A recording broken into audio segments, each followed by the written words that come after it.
नमस्कार जय जगन्नाथ।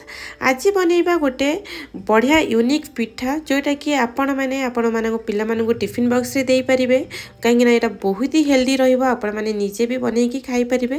यदि हेल्थ मेंटेन करबा को चाहुचंती ताहेले आपण माने एही परि निहाती बनैकी खांतु। टेस्टी लागिबा सहित बहुत ही हेल्दी रहिबो। तो सांग मैंने ये मु बिरी को 4 घंटा पूर्व भेदे नहीं थी। ये बिरी भल भाव में फुली जाइए। बिरी को आम गोटे अल्प अल्प पानी देकी दरदरा करके ग्राइंड करनबा। जब पूरा पूरा फाइन पेस्ट बनैबेनी, बस टिके खदड़ खदड़ रहिले बहुत ही बढ़िया लगे यही रेसिपी रे। ये देखी नियंतु मु बिरी को यही टाइप रो बाटी नहीं ना बेसी पानिया करें। आपण मानकर बेटरटा बेसी पानिया हेले एटा भल बनबनी।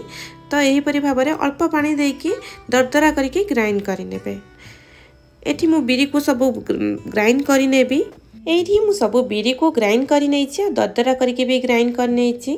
ये बिरी को आम भल भाव में फेंटी नबा। आपण मैंने चाहिए हाथ में फेंटी पारे नहले यहीपरि हुइस्कर रे भी भल भाव में फेंटी पारे। निहाती 5 मिनिट बिरी को भल भाव में फेंटी नेबे। ताहले जाइए आपणकर जो पिठाटा बनब बहुत ही टेस्टी बनब आ बहुत ही बढ़िया बनब। यही रेसिपीटी थरे निहाती बनैकी खातु। थरे खाइले आपण माने बारंबार बनैबा को इच्छा करेंगे। बरा को साइड करके बिरी बरा को साइड करके आपण माने यही रेसिपी सप्ताह 2 ରୁ 4 थर तो निहाती बनैकी खाइबे। बहुत ही टेस्टी लगी थाए। ये बिरी फेणा आमर रेडी होती कि नहीं मुझे गोटे पानी ताटिया पकईकी देखी आमर ये बिरी फेणाटा भल भाव में कि नहीं। बिरी भल भाव में फ्लफी हो गलानी और केते सुंदर भाव में फेंटी हो गलानी। आपण माने तो निहाती वीडियो देखिकी जानी पारथिबे कहीं यार प्रथम स्टेप माने जमती कि भल बनब आपण मानकर से पिठाटा। प्रथम स्टेप है बिरी को भल भाव में फेंटिबा। एहीपरि भाव में भल भाव में फेंटी नेबे। बिरी पूरा हल्का हो ये मु गोटे पानी ताटिया पकईकी देखी दूची। देखूँ ये आमर पूरा पानी रे भासुची। तो जमी बड़ी पिछेला बेले पानी रे पकईकी चेक करती ना जमी भासिले जानती जे हाँ भल भाव में फेणा होती। आमर भल भाव में फेणा हो आमर पूरा पूरी फ्लफी होमर बिरी बटा भल भाव में रेडी होपर आम बाकी इनग्रेडिएंट्स पकेबा। तापर ये आम पकईदबा लुण। तापर ये पकईदबा जीरा। तापर ये पकईबा अदा छेचा। तापर ये पकईबा धनिया पत्र और भृषंग पत्र।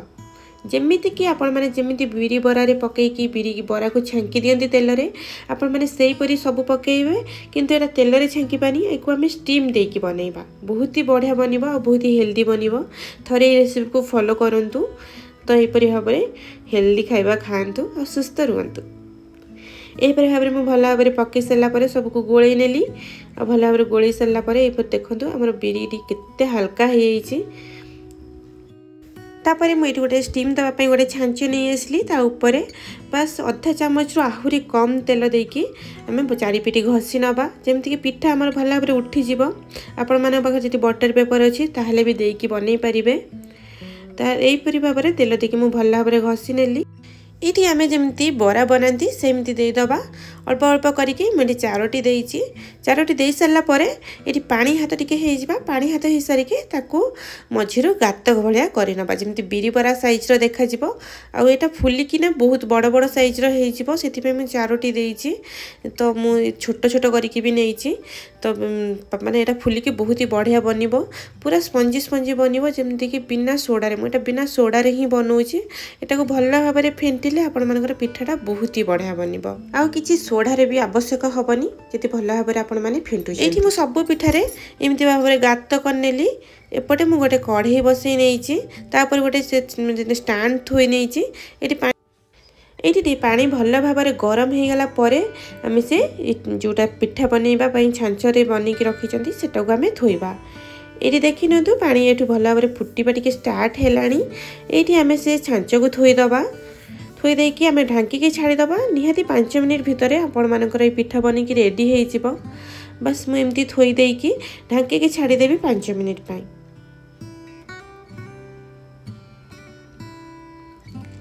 तापर ये 5 मिनिट पर देखी नियंतु सांग माने ये पिठा आमर फुलिकी पाखापाखी पूरा लगी केते सुंदर भाव में बनी। मुझे हाथ में चेक कर देखी देखी नियंतु पूरा बढ़िया भाव में बनी जाइए। जदि आपण मैंने जानी पारना ताहले टूथपिन साहाय्य एमती लगेकी देखिपारे आपण मानकर पिठा भल भाव में बनी कि नहीं। तो ये पिठा को मुझे चामच साहाय्य काढ़ीमी तो चामच साहाय्य भल भाव में बाहरी आसो किसी भी टेंशन ना यहीपरि भाव में चामच साहाय्य भल भाव में बाहर कर सहजरे बाहरी आसो कहीं आम तेल तले देइछंती ना बढ़िया भाव में बाहरी आसो। ये पिठा देखु केते सुंदर भाव में बनी केते कणिया कणिया बनी। ये मु सब पिठा को गोटे प्लेट को काढ़ी नेबी। प्रथम थर रे हमर 4टी पिठा बनिकी रेडी हैला। तापर मुझे 3टी देमी कहीं पाक 4टा देदेला बेलू पाखु पाखु लगी जाइए भल भाव हो पारुनी टी मुझे बड़ साइज्र बनाऊँ अधिका बिरी जो बटा को देकी देखी नियंतु ये अधिका देकी मुझे 3टी आउ टे बड़ साइज्र बनइबी। ये सब दे सारा पर से सेम प्रोसेस रे हाथ रे टिके पानी हाथ होइकी ता मझिरु गात करनेबी जेमती बड़ा साइज्र देखा जिवो। मुझे 3टी बनइली।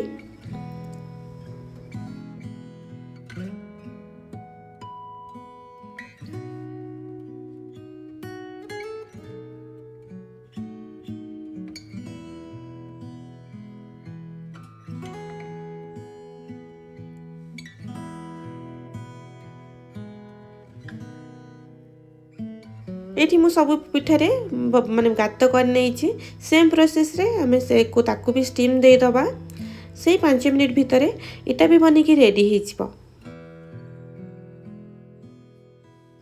ये पिठाटी देखते केते सुंदर बनी आ बहुत ही मोटा बनी आ बहुत ही सॉफ्ट बनी। मोटा बनइले कौन हम किंतु बहुत ही सॉफ्ट बनी बहुत ही बढ़िया बनी। थरे मुझे को खोलिकी देखौछि केते सुंदर बनी पिठाटी।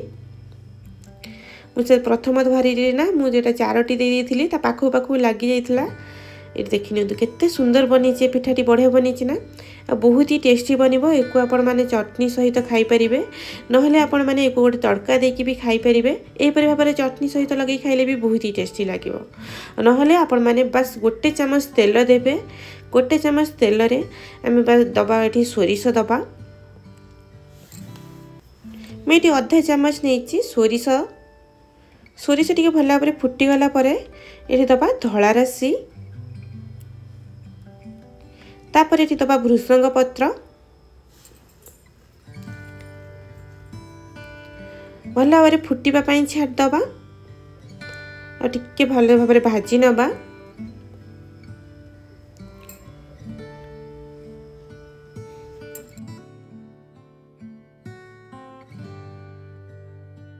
ये टिके भल भाव में भाजी होगला मुझे देदेवी सांबर पाउडर देकी भल भाव में गोलई नेली। भल भाव में गोलई दे सारा मुझे गोटे गोटे करके आम 4टी पिठा नहीं जावा आ बाकी पिठा को साइड रे रखिबा कहीं 4टी पिठारे आम तेल लगे देखा केमती टेस्ट लगुच आ खाली पिठा को भी टेस्ट करके देखा केमती लगुच। दीटाक पिठार टेस्ट बहुत ही बढ़िया लगे। एको आपण माने खाली खाई परिबे आ से पिठा सहित टिके चटनी लागिले बहुत ही बढ़िया लगे। देखि नियंतु ए पिठार माने केते सुंदर भाव में कलर आछि बढ़िया भाव में बढ़िया लगे। आपण माने थरे एपरे तड़का देकी बनइले भी बहुत ही टेस्टी लगे। नले साधारे भी आपण माने एमती खाई परिबे। पिला मानको को टिफिन दे परिबे। आपण माने को टिफिन ने भी एपरी खाइबा को देले आपण मानको गिल्ट फील होबनी कि हमें तेल मसला खा दउछु पिला मानको बहुत ही बढ़िया बनिबो बहुत ही भल लागिबो। आपण मानको आपण माने थरे एही यूनिक जळखिया निहाती घरे बनै के खांतु। वीडियोटी भल लागिथिले वीडियो को लाइक करबा संगरे चैनल को सब्सक्राइब करबा को जमा भी भूलिबेनी। तो यहाँ थिला मोर गोटे हेल्दी रेसिपी जोटा खाइले देह बेसी खराब होबनी। एबे तो आम तेल रे भी छांकी खाई परिबा पार्टी की भी बहुत स्वादिया लागिबो किंतु मनरे डर रहिबो कि तेल खाइले काले देह खराब हो से गिल्ट फ्री खातु यही परि बनै के खातु टेस्टी भी खातु हेल्दी खातु सुस्थ रुहतु आपण मानक परिवार को भी सुस्थ रखतु। रहिली जय जगन्नाथ। पुणी देखा नेक्स्ट वीडियो रे नुआ रेसिपी सह।